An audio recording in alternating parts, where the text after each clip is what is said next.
Diego Cerqueira, do Grupo Globo.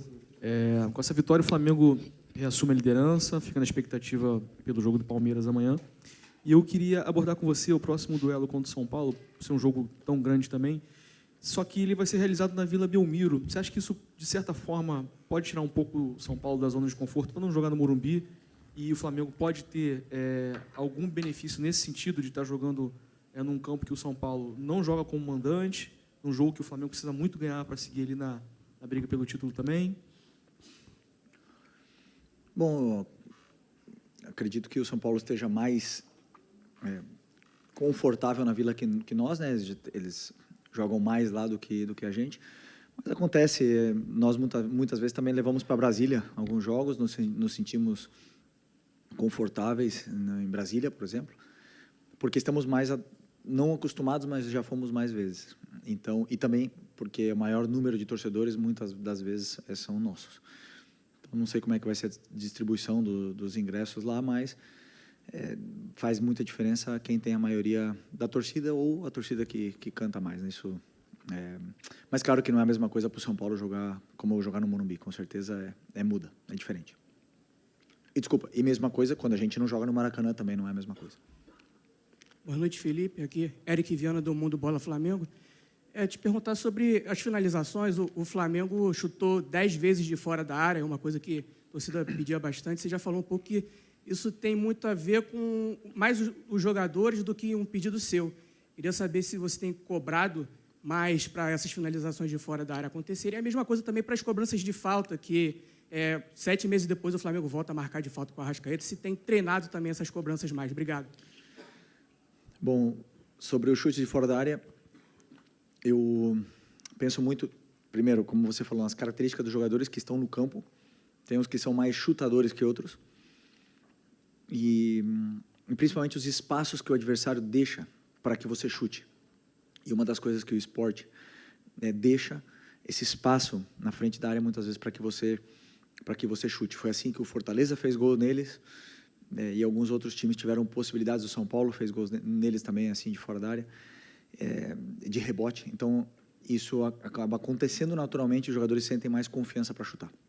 Eles treinam chute todas as semanas, faltas nem sempre, uma sequência de jogos não, mas que o gol de falta tenha entrado, muitas vezes assim, fazemos gols de bola parada, ou de bola rolando, ou de cruzamento, ou de chute fora da área, mas normalmente 1, 2 gols por jogo. Então passam 2 meses, ou 3, 4 meses, e vocês falam, poxa, mas faz tempo que não faz gol de fora da área, ou faz tempo que não faz gol de falta. Não dá para fazer gol de todos os tipos, todos os jogos, né? Os gols vão se revezando muitas vezes. O importante é que temos capacidade para fazê-los, né? Com jogadores determinantes como temos. Felipe, boa noite. Igor Siqueira, do UOL. Coletiva passada, você mencionou que você ia aproveitar esse jogo para recuperar a confiança de alguns jogadores, né? Você considera que o objetivo foi alcançado? E a gente também sabe que você é um cara que é estudioso, metódico, gosta de mergulhar muito no futebol. E apesar de estar pensando sempre no próximo jogo, como você repete para a gente, mas você está tentando alcançar ou aumentar o seu repertório como técnico de alguma maneira nesse período, principalmente que vai anteceder esse mês de Libertadores, finais importantes, conclusão de temporada? Tipo, está assistindo alguém, estudando alguma questão, algum nó que você está tentando desatar no seu próprio repertório como treinador? Então, eu estudo todas as semanas, assisto jogos das equipes que eu acho que me servem como modelo, para que eu possa também pegar ideias e soluções dependendo dessas equipes europeias ou mesmo aqui brasileiras que enfrentam essas situações durante a semana e sempre nos dão algumas ideias e algumas aportações ao nosso repertório, ao nosso modelo de jogo. Muitas vezes, já escutei falar, que nosso time joga de forma igual. Isso para mim é o maior elogio que eu posso ter, porque isso quer dizer que o time tem identidade, mas nunca é assim, porque sempre são muitos ajustes em função do plano de jogo, que muitas vezes passa desapercebido para o olho do torcedor, mas existem muitas variações dentro do próprio jogo que vão acontecendo, que faz com que nosso time seja muito difícil de ser marcado e pressionado. Então, evoluir sempre dá tempo. Aí eu esqueci o que... Bom, acredito que sim, que todo mundo sai fortalecido depois de uma vitória de 3-0. Boa noite, Felipe. Aqui, Sidão Marinho da Litoral News. De hoje até a final da Libertadores, o Flamengo vai fazer 7 jogos, já fez o primeiro hoje, né? Porque provavelmente o jogo contra o Galo vai ser na terça-feira anterior lá em Minas.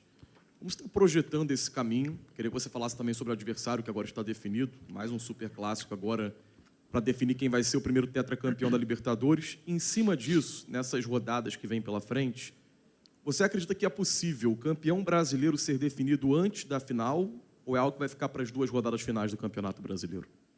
Sou muito ruim em fazer previsões. Se quem faz previsões acertasse, o futebol não teria graça e os apostadores estariam ricos e estão todos com problemas. Nunca dá para prever essas coisas. Então, o que nós temos que fazer é pensar no próximo jogo. É o que eu faço. Está muito longe da final. Sei que vocês querem saber da final, querem falar da final. A única coisa que passa na minha cabeça é São Paulo e essa é a minha mensagem que eu tenho passado para os meus jogadores. O que está na nossa cabeça é a próxima rodada. E a única coisa que importa é o que está no nosso alcance, o que está na nossa mão, é o que podemos fazer, é tentar ganhar do São Paulo a próxima rodada. Felipe, Raíza Simplício da Gol Brasil e da revista Placar. Você falou, né, que está na tua cabeça agora o próximo jogo contra o São Paulo e o Bruno Henrique acabou sendo suspenso, está fora. E nessa briga, enfim, a gente tem visto nos últimos 2 jogos, pelo menos, do Campeonato Brasileiro, o Juninho ganhou alguns minutos. Eu queria saber, no início do ano, o Juninho veio como um jogador para brigar ali posição, acabou não acontecendo, ele não jogava desde agosto, antes desse jogo contra o Fortaleza, por exemplo. E o que aconteceu em relação ao Juninho?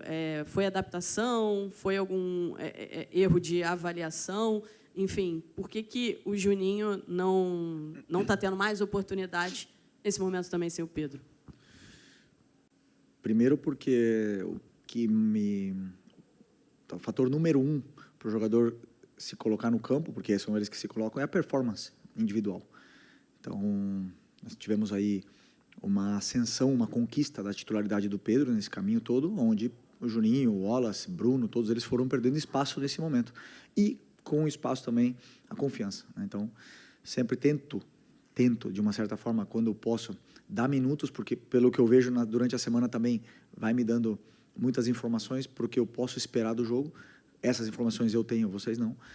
E muitas vezes as escolhas dos nomes não são agradáveis aos olhos e ouvidos dos torcedores, mas são porque também eu faço o que eu acredito que seja melhor para a equipe, dependendo do que eu vejo durante a semana e durante os treinos e os jogos, né? Então, o que aconteceu foi isso. Não teve a sequência necessária, nunca conseguiu a confiança que precisa para poder performar e se colocar no time de forma unânime. Então, isso não aconteceu e só depende dele.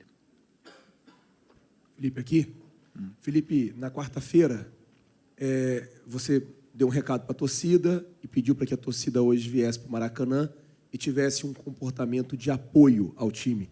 E a gente percebeu que desde a hora que começou o aquecimento do goleiro, a torcida cantando sem parar.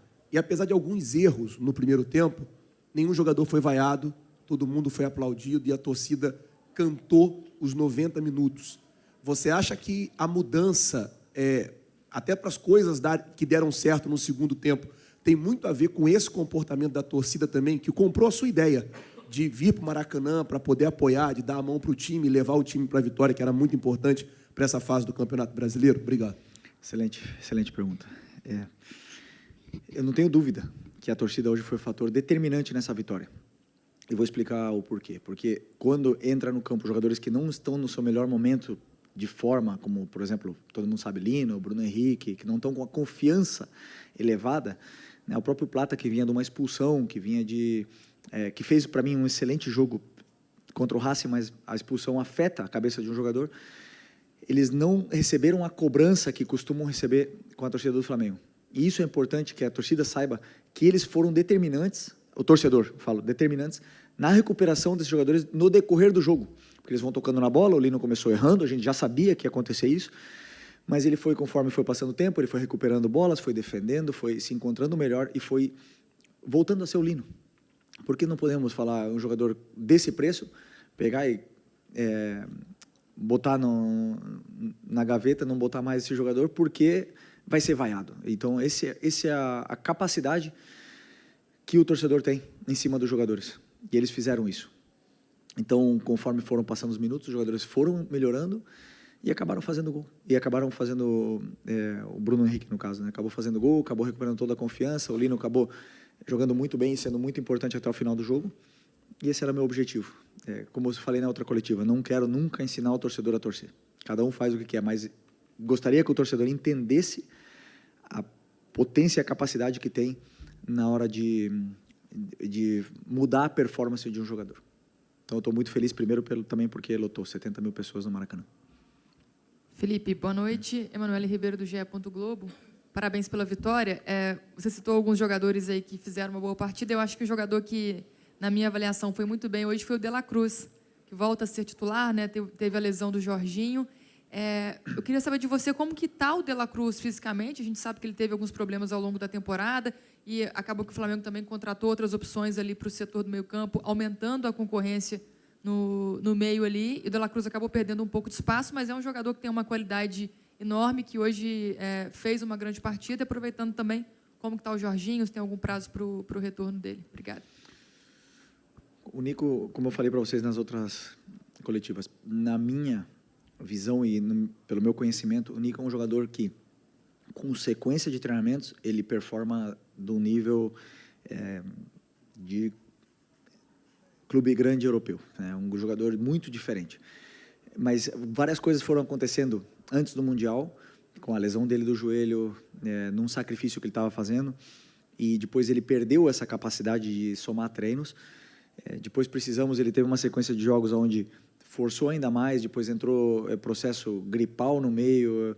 Então, foram vários detalhes que foram tirando ele desses minutos de treinamento, essa sequência, importante para a capacidade física dele, e ele acabou não tendo a sequência e nem podendo competir por posição. Mas o Nico, que todos conhecemos, com ritmo, bem treinado, é um jogador top. E hoje conseguiu voltar a somar minutos e se sentir bem dentro do campo, que é uma coisa importante para o jogador. E o Jorginho...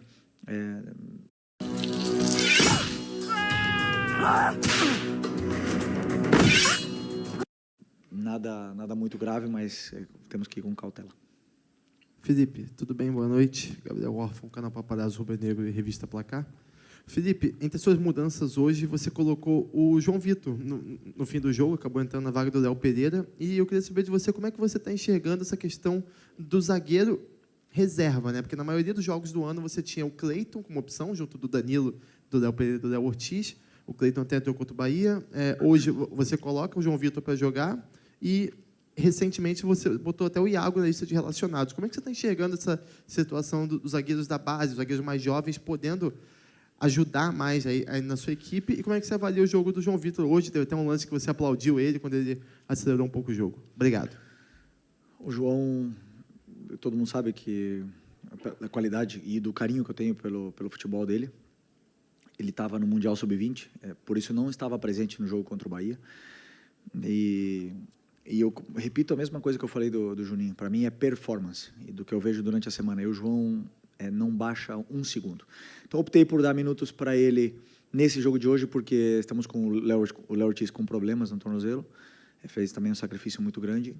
E é importante para mim que ele tenha minutos e se sinta jogador profissional, se sinta partícipe do que está acontecendo no campo, porque em qualquer momento podemos precisar e ele vai ser o jogador da sequência, pela performance dele no dia a dia. Felipe aqui, boa noite, tudo bem? Júlio Miguel Neto, Diz Fla e ESPN Live. Felipe, você fala que sempre estuda muito, jogo após jogo, né? Mas não tem como não perguntar essa situação do Pedro, porque o que passa para a imprensa e para a maioria do torcedor do Flamengo, que ainda é uma grande incógnita, né? Essa situação dele do antebraço, em relação à sua calcificação, e se ele vai estar apto ou não só para a final da Libertadores, mas tem jogos importantes no Brasileiro, tem um campeonato importante em curso, que é o Campeonato Brasileiro, e o Flamengo, nesse primeiro momento, se o Palmeiras não vencer amanhã, retoma a liderança. Eu queria perguntar para você em relação ao jogo de hoje, né? Você colocou o Bruno mais avançado. Já passa pela sua cabeça, você que é um cara estudioso, começar a avaliar a possibilidade de não ter o Pedro na Libertadores e ter essa peça-chave para o jogo contra a equipe do Palmeiras na Libertadores? Eu estou falando em relação à Libertadores, tem os outros jogos, mas já para ter uma base de, caso você não ter o Pedro disponível. E o Plata? O Plata foi expulso. O Pedro, uma fratura óssea, eu não sou médico, né? Mas eu já quebrei as 2 pernas, eu já quebrei o braço, já quebrei a mão, tudo que é osso. São 6 semanas. Então, está muito, muito ajustado para o Pedro chegar nessa final. Mas também tendo em conta a recuperação tão acelerada que ele teve com o joelho, e acelerada não, tão perfeita, né, como ele teve com a do joelho, e ele é um homem de fé, todos acreditamos que ele possa, sim, conseguir essa proeza, né, mas sem colocar prazo, sem colocar nenhuma pressa no jogador. Ele primeiro é a saúde e que ele esteja bem recuperado para poder performar, que é o mais importante. E o Bruno hoje jogou onde ele jogou em 2019 praticamente o ano inteiro, com ele e o Gabi na frente, o Arrasca na ponta esquerda e o Ribeiro na direita. Essa, para mim, é a posição dele. Por mais que me digam o contrário, onde eu vejo ele poder fazer a diferença. Que ele chega bem na área, tem bom cabeceio, ataca bem espaço. E quando está com confiança e está bem, é um jogador... como é que eu poderia dizer? Ele e o Arrasca são lendas históricas do Flamengo e temos que agradecê-los. Felipe, boa noite. Bruno Castanha, de Papo Futebol Clube. Felipe, hoje o Flamengo teve mais um jogador expulso, né? Nos últimos jogos sempre vem rolando uma expulsão, algumas justas, outras não. Mas eu queria saber do critério, né? Você, a sua opinião sobre a questão do critério ou a falta dele nos jogos, porque a gente vê às vezes jogadas semelhantes e aí não é expulso, no outro jogo é. No caso da expulsão do Everton, hoje da semana passada, do jogo do Palmeiras e Cruzeiro, o VAR chamou o árbitro que não quis expulsar. Como é que fica também para o jogador, né, cada jogo, sem saber também qual o critério da arbitragem, o que vai fazer, o que pode fazer, o que não pode fazer? Obrigado. Foi justa a expulsão? Eu não vi o lance. Foi justa? Foi justa. Foi justa a expulsão. Tu não achou? Ok.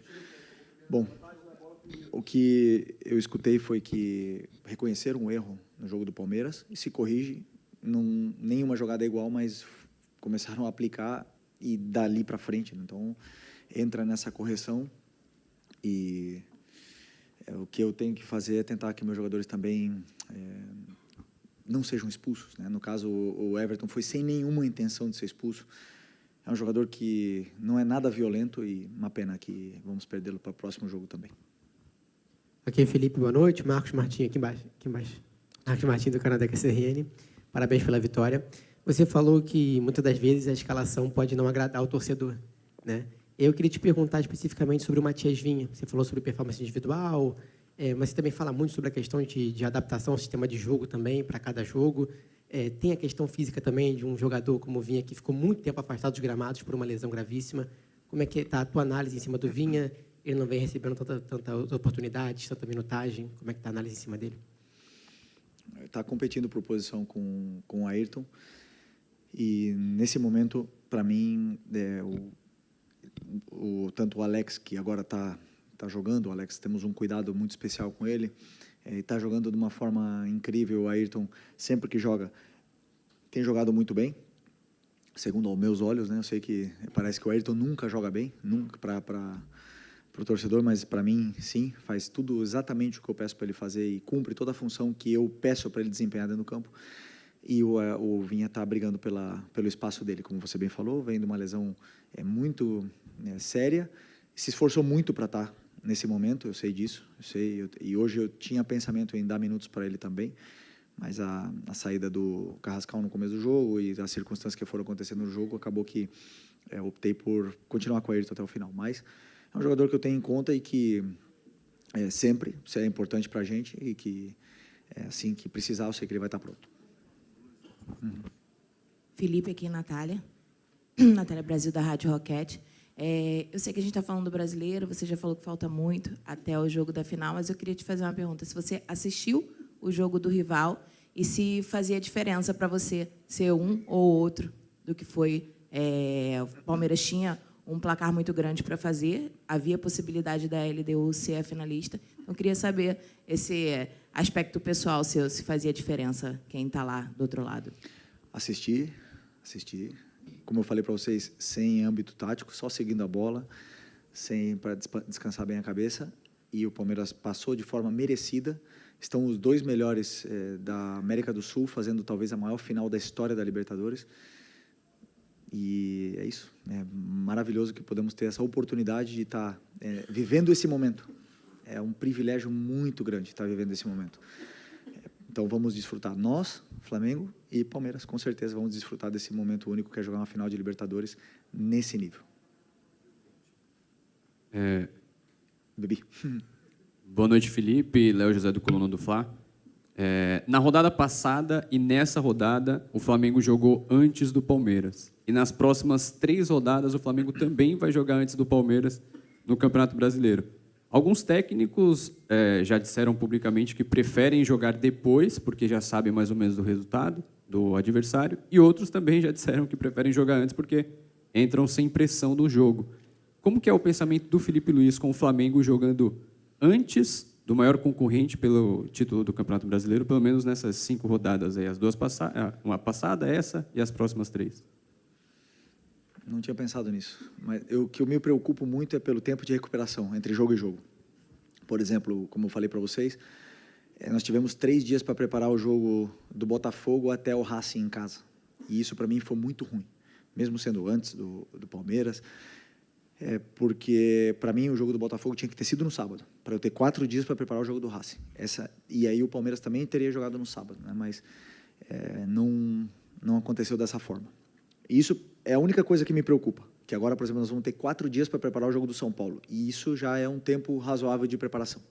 Dá tempo de treinar, porque enquanto nós, contra Fortaleza, tivemos 2 dias, o Fortaleza treinou a semana inteira. O Vasco, nós treinamos 2 dias, ou nem treinamos, recuperação, o Vasco teve a semana inteira, e foram vários jogos assim, e se me dão 2 dias só de recuperação, é muito difícil. Então, eu sempre me preocupo por ter essa diferença entre agora sábado e quarta. Aí, ok, aí eu não tenho o que reclamar. Mas quando são 3 dias, realmente é apertado até a nível de fadiga mental, tática mesmo, para poder